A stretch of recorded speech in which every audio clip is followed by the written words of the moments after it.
नमस्ते दोस्तों। मेरा नाम संजय है और आज हम कक्षा 9वीं के रसायन विज्ञान का अध्याय नंबर 2, जो कि है क्या हमारे आसपास के पदार्थ शुद्ध हैं, पार्ट 1 के विषय में अध्ययन करेंगे। इस वीडियो में हम इस अध्याय के सामान्य परिचय को समझने का प्रयास करेंगे। हम कैसे जान सकते हैं कि बाजार से खरीदा हुआ दूध, घी, मक्खन, नमक, मसाला, मिनरल जल या जूस शुद्ध है? तो हम बाजार से भिन्न भिन्न प्रकार की वस्तुओं को खरीदते हैं, जैसे कि दूध, घी, मक्खन, नमक, मसाला, मिनरल जल, जूस या अन्य कोई भी पदार्थ हो सकते हैं। तो हम ये किस प्रकार से पता लगा सकते हैं कि ये पदार्थ शुद्ध हैं या नहीं? एक साधारण व्यक्ति के लिए शुद्ध का अर्थ होता है कि पदार्थ में कोई मिलावट ना हो।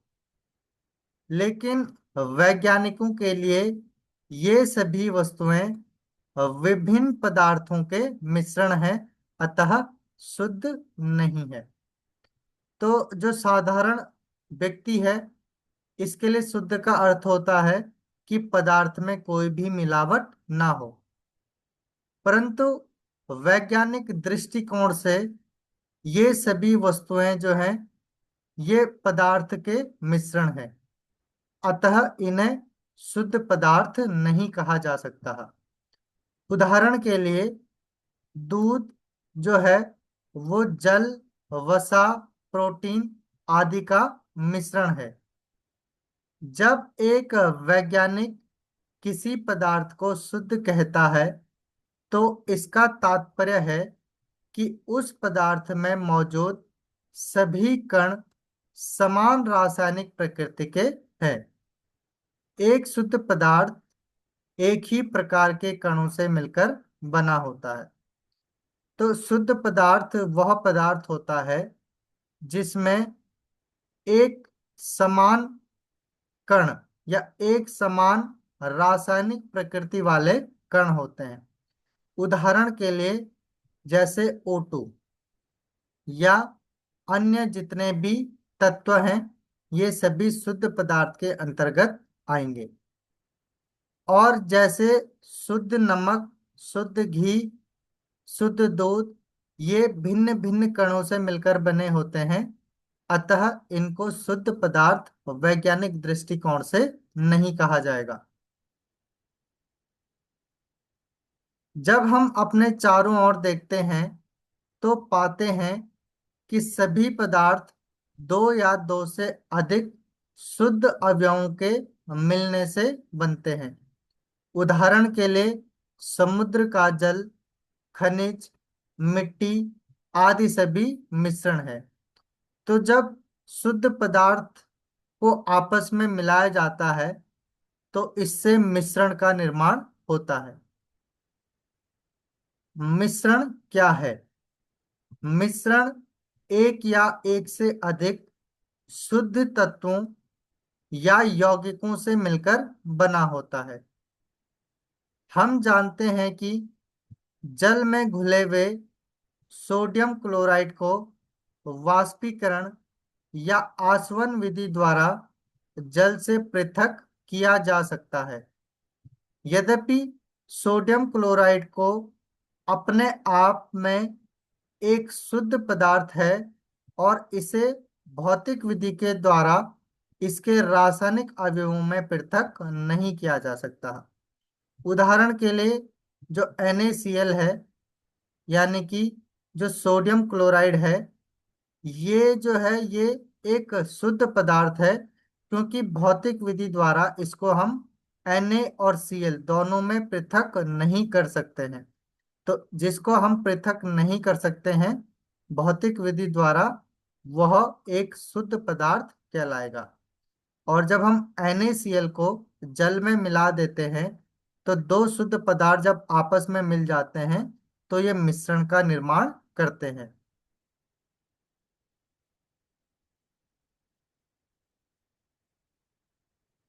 मिश्रण के प्रकार।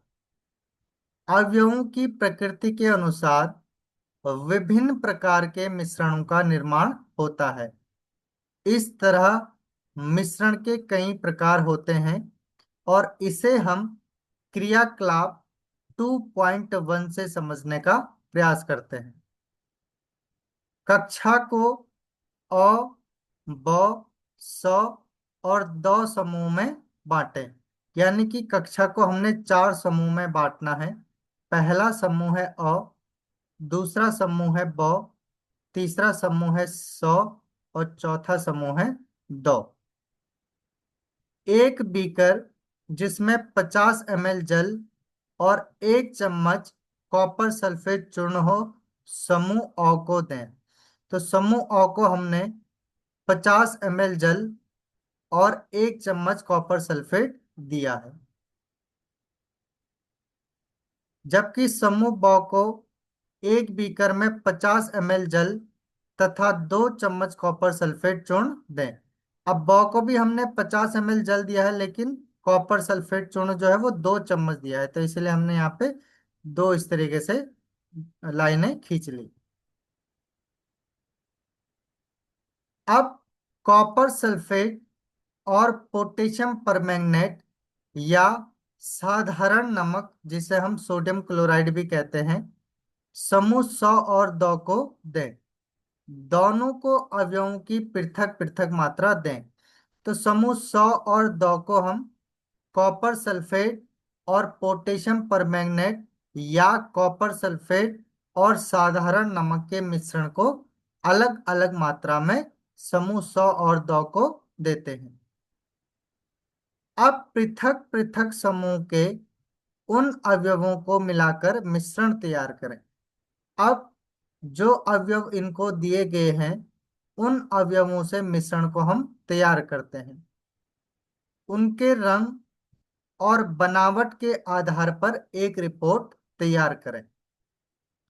समूह अ और ब को एक मिश्रण प्राप्त होता है, क्योंकि समूह अ को भी 50 ml जल और कॉपर सल्फेट दिया गया था, और ब को भी 50 ml जल और कॉपर सल्फेट ही दिया था। तो इन दोनों का जो है वो एक ही प्रकार का मिश्रण प्राप्त होता है, जिसकी बनावट समान होती है। इस तरह के मिश्रण को हम समांगी मिश्रण अथवा विलयन कहते हैं। तो इस प्रकार से जब हम कॉपर सल्फेट को 50 ml जल में मिलाते हैं, तो यहाँ पर जो विलयन यहाँ पर जो मिश्रण प्राप्त होता है, इस मिश्रण में जो कॉपर सल्फेट होता है ये समान रूप से वितरित होता है, यानी कि इसकी बनावट जो है वो एक समान होती है।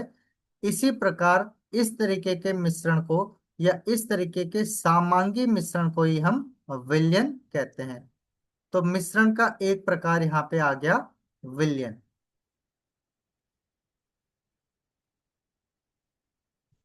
इस तरह के मिश्रणों के कुछ अन्य उदाहरण है। जल में नमक, जल में चीनी, दोनों समूह से प्राप्त घोल के रंगों की तुलना करें। अब अन्य समांगी मिश्रण के उदाहरण हो सकते हैं जल में नमक या जल में चीनी, ये दोनों भी समांगी मिश्रण के उदाहरण होंगे और समांगी मिश्रण को ही विलयन कहा जाता है। अब जो और ब है, इन दोनों के रंगों की तुलना हम करते हैं। यद्यपि दोनों समूह के पास कॉपर सल्फेट का घोल है, लेकिन उन दोनों घोल के रंगों की तीव्रता पृथक पृथक है, क्योंकि समूह अ जो है वो 1 ही चम्मच कॉपर सल्फेट था और जो दूसरा समूह है उसके पास 2 चम्मच कॉपर सल्फेट था। यह दिखलाता है कि समांगी मिश्रण पृथक पृथक संगठन रख सकते हैं। तो समांगी मिश्रण में जो है वो पृथक पृथक संगठन देखने को मिलता है, जिसकी वजह से दोनों जो 50 ml ने जो 50 ml बीकर में या 50 ml जल में जो मिश्रण बनाया है, उन दोनों के मिश्रणों के रंग में जो है रंग की तीव्रता में भिन्नता देखने को मिलता है।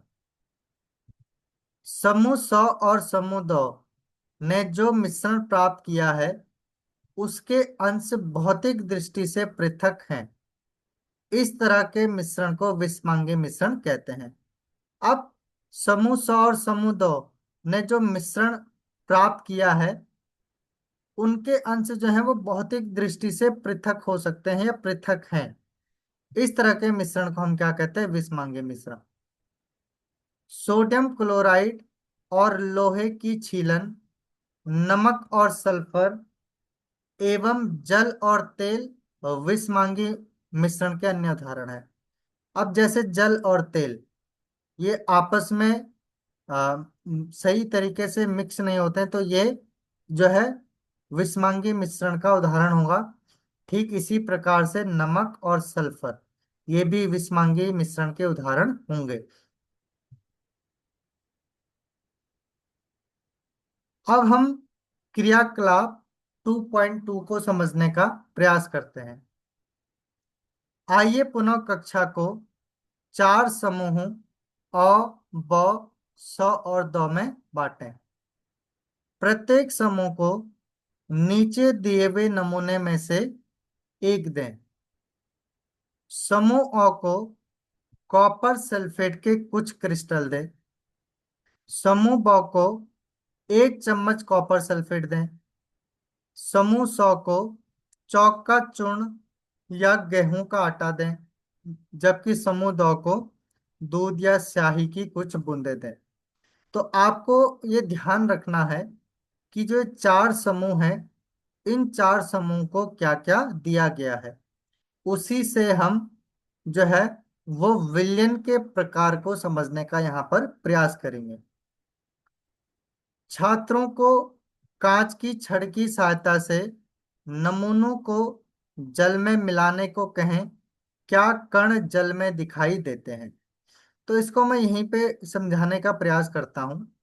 जब आप कॉपर सल्फेट को कांच की छड़ की सहायता से जल में मिलाते हैं तो यहाँ पर कॉपर सल्फेट के कण हमें दिखाई नहीं देते हैं। तो पहले वाले में जो है वो कॉपर सल्फेट के कण नहीं दिखाई देंगे।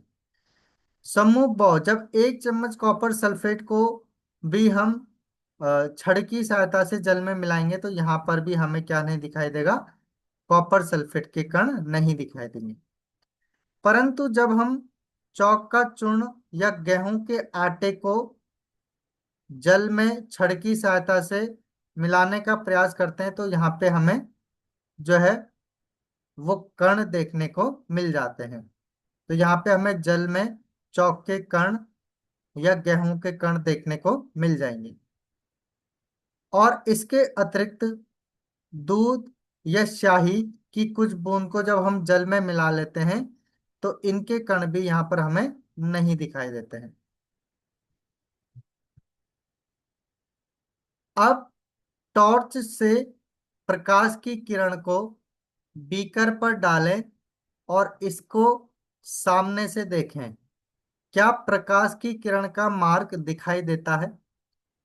अब जब हम टॉर्च की सहायता से इन चारों समूह में प्रकाश को प्रकाश की किरण को इस तरीके से पास करते हैं तो पहले 2 समूह हैं जिसमें कॉपर सल्फेट क्रिस्टल है और 1 चम्मच कॉपर सल्फेट है, इनमें प्रकाश की कण नहीं दिखाई देंगे। जबकि जो तीसरा समूह है और जो चौथा समूह है यानी कि चौक का चूर्ण और दूध या स्याही की कुछ बूंद, तो जो ये समूह 100 और समूह 2 वाले हैं इन दोनों में प्रकाश की किरण हमें यहाँ पर दिखाई प्रतीत होगी। अब मिश्रण को कुछ समय तक शांत छोड़ दें। इस बीच मिश्रण छानने वाले उपकरण को तैयार कर लें। क्या मिश्रण स्थिर है या कुछ समय बाद कण नीचे बैठना शुरू करते हैं? तो 4 मिश्रण थे हमारे पास। पहला मिश्रण था कॉपर सल्फेट के क्रिस्टल को जल में रखा था। दूसरे में भी कॉपर सल्फेट के 1 चम्मच को जल में मिक्स किया गया था। तीसरे में जो है तीसरे में हमने चौक का चूर्ण या गेहूं के आटे को जल में मिक्स किया था। और चौथा समूह जो समूह 2 है इसमें दूध या शाही की बूंदों को जल में मिक्स किया गया था। तो जो कॉपर सल्फेट पहले दो समूह और समूह ब हैं, ये स्थायी होते हैं, यहाँ पे कण जो है वो नीचे नहीं बैठते हैं। परंतु समूह सौ में कुछ समय बाद चौक के कण या गेहूं का जो आटा होता है वो नीचे बैठना शुरू करता है। और जबकि समूह दो में जो दूध या शाही है, ये भी स्थिर होता है, ये भी नीचे नहीं बैठते हैं। अब मिश्रण को छान लें। क्या छानक पत्र पर कुछ शेष बचा है? कक्षा में परिणामों पर चर्चा कर इस प्रक्रिया पर एक मत बनाने का प्रयत्न करें। तो इस तरीके से जब हम चारों मिश्रणों को एक फिल्टर पेपर की सहायता से छानने का प्रयास करते हैं, तो जो समूह अ और समूह ब है, ये दोनों जो है, इनको हम फिल्टर पेपर की सहायता से पृथक नहीं कर सकते हैं, क्योंकि यहाँ पर जो कॉपर सल्फेट क्रिस्टल का कण होता है वो बहुत छोटा होता है। इतना छोटा होता है कि वो फिल्टर पेपर से हम उसको छान नहीं सकते हैं। जबकि समूह दो में जो चौक का चूर्ण है, इसको हम आसानी से फिल्टर पेपर की सहायता से पृथक कर सकते हैं। या जो गेहूं का आटा है, इसको हम आसानी से फिल्टर पेपर की सहायता से पृथक कर सकते हैं। और जो समूह दो है, इसको भी हम फिल्टर पेपर की सहायता से पृथक नहीं कर सकते हैं। फिल्टर पेपर का मतलब है यहाँ पर छानक पत्र। अब हम देखते हैं समूह अ और ब। ये जो है, ये एक विलयन बनाते हैं, जबकि समूह सौ जो है वो एक निलंबन बनाता है, जबकि समूह दो है ये एक कोलाइटी विलयन बनाता है। तो इस प्रकार से विलयन को हम तीन प्रकार से तीन प्रकार से यहाँ पर डिफाइन कर सकते हैं। ये तीन प्रकार विलयन के यहाँ पर हो सकते हैं। पहला जो है वो विलयन, दूसरा है निलंबन, तीसरा है कोलाइडल विलयन। तो ये विलयन के तीन प्रकार यहाँ पर हो सकते हैं। तो आज के लिए इस वीडियो में इतना ही। नेक्स्ट वीडियो में हम पढ़ेंगे प्रश्नोत्तर एवं विलयन को समझने का प्रयास करेंगे। तो आज के लिए इस वीडियो में इतना है।